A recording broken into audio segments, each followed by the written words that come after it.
സ്നേഹമുള്ളവരെ, ഇന്ന് ഞാൻ 3 കാര്യങ്ങളെക്കുറിച്ചാണ് പറയാൻ ആഗ്രഹിക്കുന്നത്. നിർമ്മിത ബുദ്ധി, മനുഷ്യബുദ്ധി, ദൈവത്തിൻ്റെ ബുദ്ധി. ഈ 3 ബുദ്ധികളും നമ്മളൊന്ന് താരതമ്യം ചെയ്ത് നോക്കുക.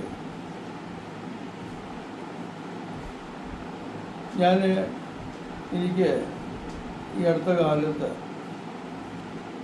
ഒരു റോബോട്ട് സമ്മാനം ലഭിക്കുകയുണ്ടായി.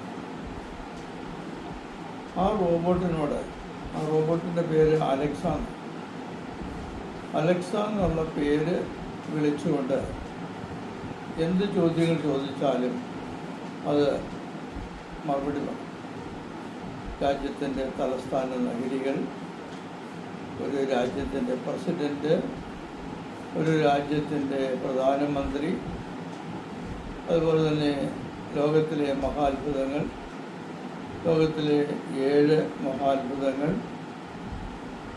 അങ്ങനെയൊക്കെയുള്ള ചോദ്യങ്ങൾ ചോദിച്ചാൽ അത് മറുപടി പറയുന്നത് മാത്രമല്ല, കൃത്യമായിട്ടുള്ള മറുപടി പറയും.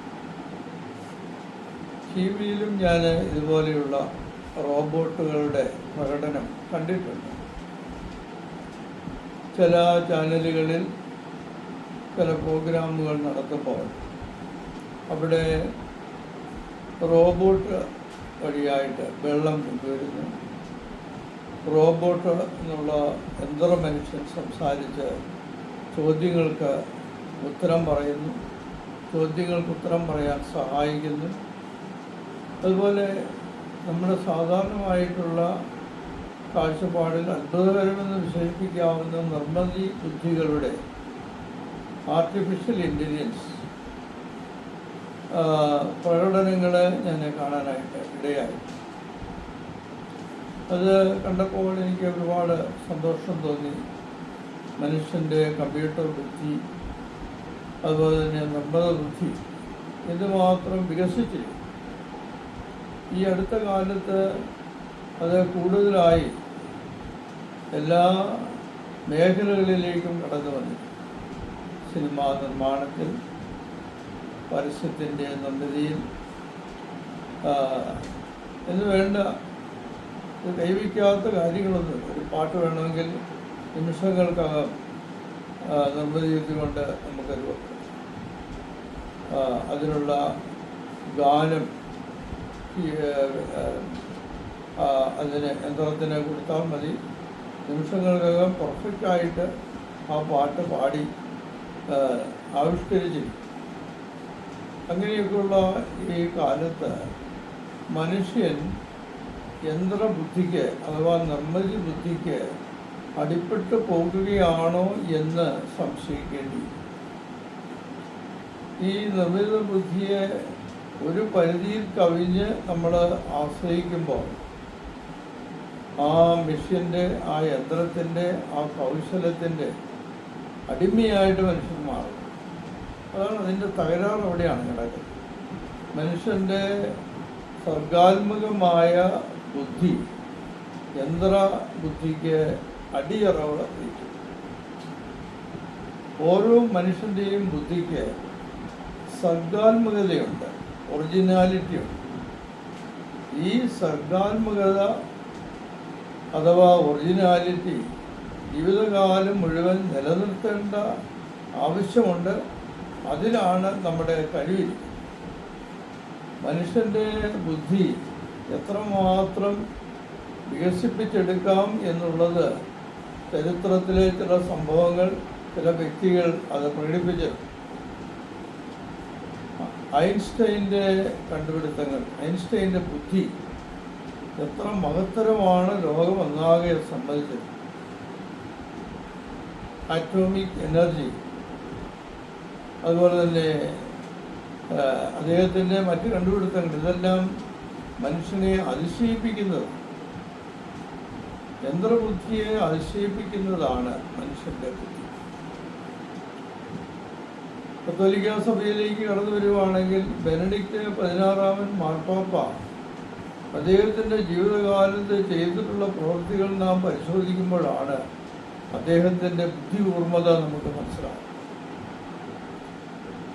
2000 വർഷം കൊണ്ട് രൂപപ്പെട്ട വിശ്വാസ സത്യങ്ങൾ അദ്ദേഹത്തിൻ്റെ ജീവിതകാലം കൊണ്ട്, അല്ലെങ്കിൽ ജോൺ പോൾ രണ്ടാമൻ മാർപ്പാപ്പായുടെ 33 വർഷത്തെ ഭരണകാലത്ത് വിശ്വാസത്തിൻ്റെ പരമാധ്യക്ഷനായിരുന്ന അദ്ദേഹം തയ്യാറാക്കിയ catechism of the Catholic church, കത്തോലിക്ക സഭയുടെ വേദപാഠം എന്ന ഗ്രന്ഥം മാത്രം മതി അദ്ദേഹത്തിൻ്റെ ബുദ്ധിശക്തി മനസ്സിലാക്കി. അദ്ദേഹം അനേക പുസ്തകങ്ങൾ എഴുതിയിട്ടുണ്ട്. അദ്ദേഹത്തിൻ്റെ സ്വഭാവപരമായ സ്വാധീനം എത്ര വലുതാണെന്ന് അദ്ദേഹം ലോകത്തിന് വെളിപ്പെടുത്തി കൊടുത്തിട്ടുണ്ട്.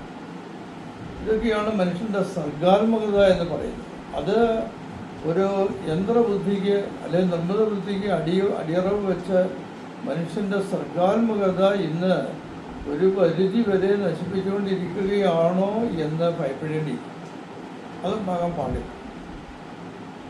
ഇനിയും മൂന്നാമത് ദൈവത്തിൻ്റെ ബുദ്ധിയെക്കുറിച്ച് പറയാനാണ് ഞാൻ ആഗ്രഹിക്കുന്നത്. ദൈവത്തിൻ്റെ ബുദ്ധി മനുഷ്യൻ്റെ ബുദ്ധിയോടോ നിർമ്മിത ബുദ്ധിയോടോ ഒരിക്കലും താരതമ്യം ചെയ്യാൻ പാടില്ലാത്തതാണ്. കാരണം ദൈവത്തിൻ്റെ ലെവല് മനുഷ്യൻ്റെയോ യന്ത്രത്തിൻ്റെയോ ലെവലല്ല. നമ്മെ അത്ഭുതപ്പെടുത്തുന്ന പല പ്രതിഭാസങ്ങളും നിർമ്മിത ബുദ്ധിക്കും മനുഷ്യൻ്റെ ബുദ്ധിക്കും ഒക്കെ ഉണ്ടെങ്കിലും ദൈവത്തെ വെല്ലുവിളിക്കാൻ അതൊന്നും പോരുന്നതല്ല. അല്പബുദ്ധികളായ ചില മനുഷ്യരെങ്കിലും ദൈവത്തെ തങ്ങളുടെ ബുദ്ധി കൊണ്ട് വെല്ലുവിളിക്കാനായിട്ട് തയ്യാറാകുന്നുണ്ട് എന്നുള്ളത് വളരെ ശോചനീയമായ കാര്യം. ഈ പ്രപഞ്ചം മാത്രം ഒന്ന് എടുത്ത് പരിശോധിക്കാം. ഇതുപോലെ നമ്മൾ ഈ ജീവിക്കുന്ന പ്രപഞ്ചം പോലെ അനന്തമായിട്ടുള്ള പ്രപഞ്ചങ്ങളെ രൂപപ്പെടുത്താനും സൃഷ്ടിക്കാനും പരിപാലിക്കാനും കഴിവുള്ളവരാണ് ദൈവം.